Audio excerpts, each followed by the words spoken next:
Let's talk about some German occultists. Hello,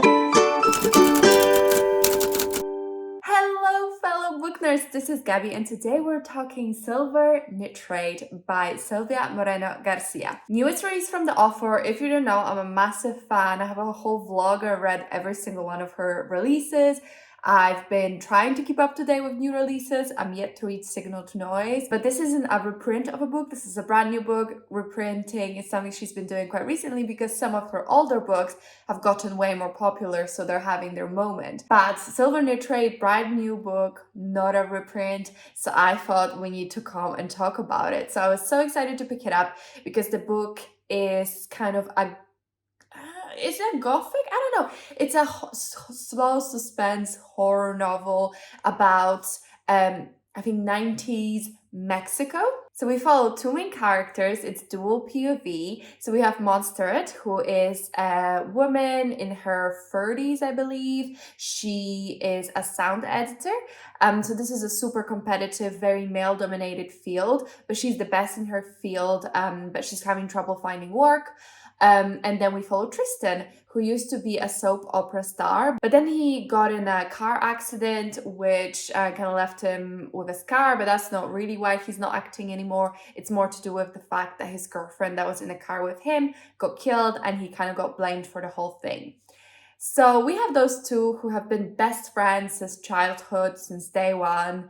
Montserrat's always had a bit of a crush on Tristan. Tristan's always been a ladies' man. The classical will they, won't they, best friend kind of thing. But then one day Tristan gets mail from one of his neighbors and realizes that his neighbor is Abel Huerta, I think, who is a very famous, or who was a famous or an upcoming kind of indie flick horror Mexican director.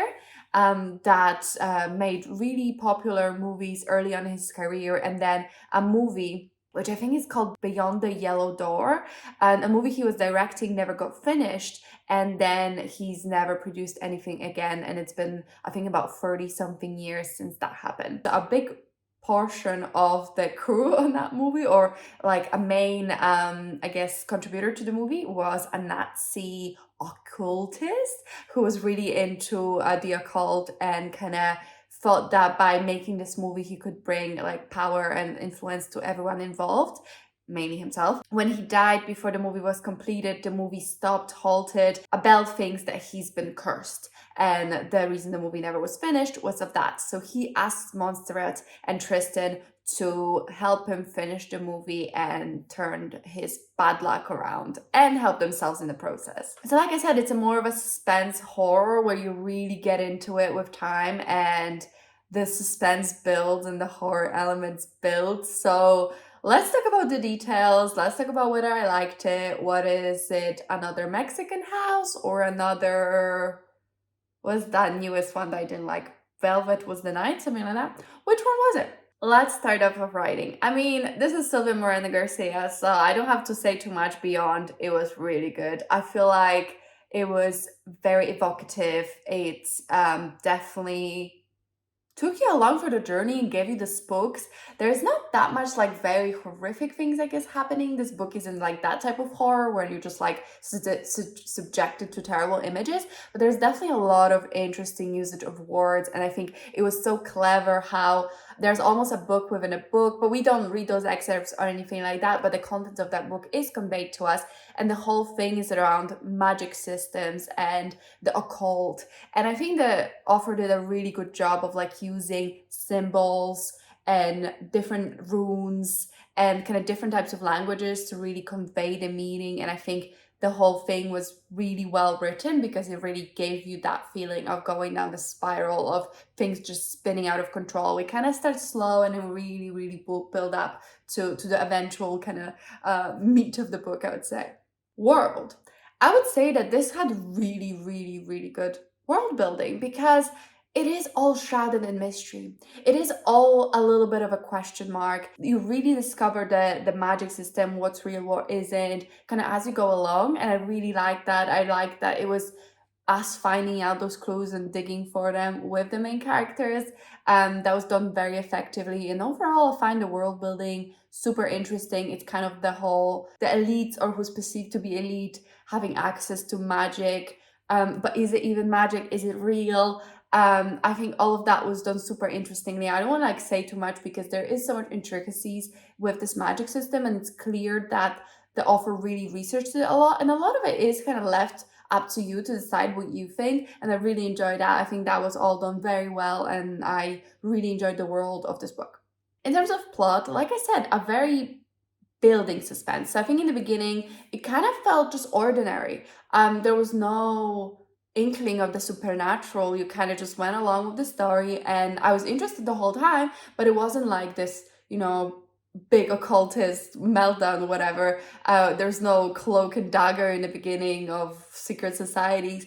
It's definitely a slow build, but I do really like how the plot let the characters explore the world and also grow through this experience. And I like how transformational the experience was. I really liked the plot in a sense that I think it was interesting, kept me engaged, kept me on the edge of my seat. I was really interested in what was going to happen to the characters, and I felt compelled to keep going. And I think the resolution itself was quite interesting. I really liked how it played out, actually. And I think it all done to serve the characters. So let's talk about characters. I do think that, it's most important to talk about Montserrat and Tristan because they are the two characters. They both have POV chapters, which I didn't realize. I thought it'd be just Montserrat or just Tristan. I feel like in the beginning, it's very obvious whose kind of perspective you're reading from, because the book is told from third person. And so it's not like something's titled Tristan and then Tristan's like, hi, I am Tristan and I did this today. It's more like in the beginning, their POVs feel very separate, but I feel like they kind of start molding into where we're in a chapter and we're finding out everyone's thoughts, but they obviously don't know each other's thoughts. So I thought that was an interesting way to do this. And overall, like the way the characters were written was very compelling. Both Montserrat and Tristan have their problems and their things they have to work through. I mean, Montserrat has got some family drama. She's never felt really good enough. She is in this male-dominated field, and even though she knows she's better, she knows she's more talented, she knows she's got an ear for this, but it's just a male-dominated field, and it's so clear how it's, hand washes hand, and it's all done in these shady deals, and you really see how she gets cut out for no reason, and she just kind of has to take it and be nice and not complain, because then she's gonna have no job, and that job insecurity has really been difficult for her and make her a little bit jagged. And anyway, she's a very closed off, very alternate, I guess, character. She's always been into these horror alternate indie movies and has like, I guess, that edge to her, which I really enjoyed, and I didn't feel like she was made to like conform to some kind of femininity that she didn't feel authentic to herself.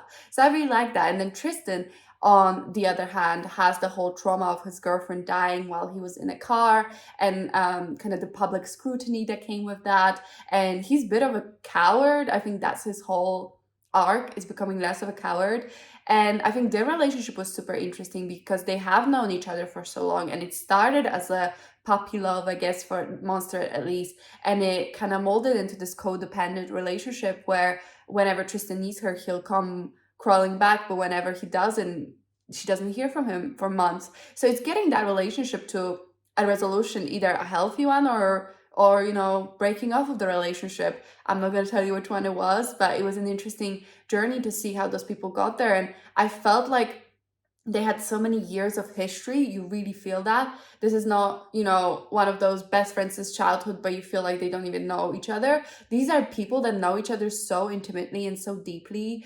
And the relationship was super interesting because it was definitely not healthy, but definitely compelling. And I really liked how both their individual arcs were resolved through the magic and through the situation they'd gone on together. And then also how their arc of their relationship got resolved. I really enjoyed that. It was like really well done, and I feel like it was super compelling. So now we can talk a little bit about themes. There's a lot to tackle with this one. I mean, obviously it was super interesting to read about the Nazis and their connection to the occult and the white supremacy of it all, and how that all played together to create these people. I think it's also really interesting to see a perspective of like the 90s Mexico and still the prevalent misogyny, sexism, racism that is there, but then also you see this even further ago view of those issues and how prevalent they were. So overall, it was like very interesting dissection. You can really tell the author did her research.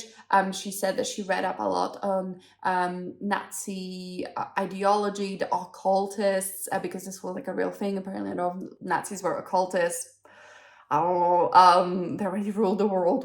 What they need, but whatever. And it was all very interesting. And I think something was cool that kind of tied into another short story I read, which was about the situation of Nazis in Argentina, and then also hearing about Nazis in Germany, like fleeing after the war, was very interesting, not something I knew about at all. So that was a very cool perspective to have in the back of my head, knowing what that was like, and that's what that short story was saying, and tying it into this one. So yeah, overall, definitely like racism, sexism, but then also ambition and fear.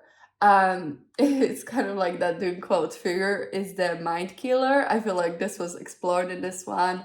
And yeah, and the ambition and of what are you willing to do to better your situation, and charismatic people. There's sort of a cult in this as well. I wouldn't say the cult is like the main focus of the book, so if you don't like cults, I think you're still fine. But there's kind of a cult, and there's definitely the charismatic leader at the center of it. So I really liked that, and I liked how those kind of past the history tied together with the present, and how it informed things we're learning now, and how we had to uncover bit by bit, because there was like so many different elements that so many people knew and didn't want to talk about and stuff like that. So overall, I think it was masterfully done. I don't know what to give this book. I've been like between 4 and 5 stars. I probably would say it was a 4.5. I might just round it up to 5 on Goodreads. Why be stingy if you don't have to be? I don't feel like it quite got me to the place where Mexican Gothic did, which is like my favorite Silvia Moreno-Garcia. I'm not sure if I like this one more than Jade City. Is it called Jade City? City of Jade? The one about Aztec gods. Whatever that one is. I love that one a lot. I did like this one was an actual age-appropriate relationship. So Silvia Moreno-Garcia, you go girl, you go. No longer a creepy age gap. Love that. So maybe this is my number 2. Gods of Jaded Shadow? Gods of Jaded Shadow, that's what it's called. Maybe this is my number 2, or maybe number 3. But that's a very high praise, so I think definitely deserves a 5 star. I read this super quickly. It was very engaging. And I would 100% recommend if you're interested in horror, if you're interested in occultists? Occultists? If you're interested in any of that, or you're just a big Silvia Moreno-Garcia fan like I am, I don't think she disappoints in this one at all. So yeah, go pick it up. Have you read the book? What do you think about it? Did you agree with my review? If you've not read the book, did I make you want to pick it up? Let me know all of that down in the comments. And thank you so much for hanging out with me. If you could comment, like, and subscribe, I really, really appreciate it. It really helps me out. That is it from me, and I'll see you in my next one. Bye!